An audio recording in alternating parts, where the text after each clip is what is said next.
Ticket music. Get a mine. Pana we mugeto. J Oka. Yeah man. Saka. Pane vamwe vane daka. Vanoka kaka. J Oka pabiti.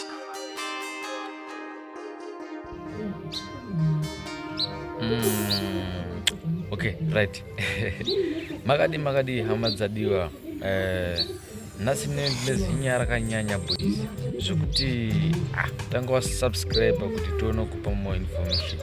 Boys kune ma comedians ari kupisa. Yatiri kusangana nawo mukati umu akati wande. Vamwe hatizokuti ukwasi kutotaura vese. But pane comedian rinondipedza rinonzi solo Chidhakwa Naiza Boom boys. First ndakambofambira nyaya dzacho ndichida kunzwa kuti chiko chimboitika pari.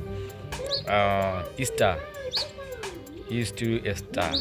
Asati atova professional zvekutodaro but ari kupisa zvekutodaro. Ndaipapo. Nowadays chirungoninakidza chinhu one chete. Social media iri kundinaka zvekutodaro. Zvekutoti ndosaka ndichikucreatera mamwe macontents ekuti munge muchiona zviri kuitika chichi. Waiziya kwangotambira pa social life yako anenge ari manyama waiziya but usakanganwa kusubscribe boys kuti usasara pa formation Chidhakwa beat ZW and nerimwe beat randoda kugadzira zvamanje ndichiri busy zvangu neproject yacho yaunga uri umwe gara wasubscribe ipapo ndichatombokumirira omanaka hatisi kutaura mutambi wasubscribe here Zabo, okay. To subscribe abo, but pane chinhu chawakanganwa notification bell. Omana musakanganwa zvinhu izvo ndo masini manyama ekuti aufani kurasika neinformation yatinenge tichitaura maiziya.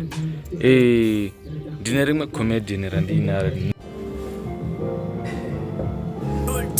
Alright, boys and girls, so in conclusion, let us subscribe to Chidhakwa Beat ZW so that we can upload more contents of the celebs in Zimbabwe. In conclusion for the boys, Solo has Chidhakwa, but he tries to maintain your best smile. If you want to concentrate on what we are doing, so what we are going to harvest at the end, those are those amangoita chete, but iye muno Solo Naiza Boom, but Boom arikupisa boys. Saka vanovenga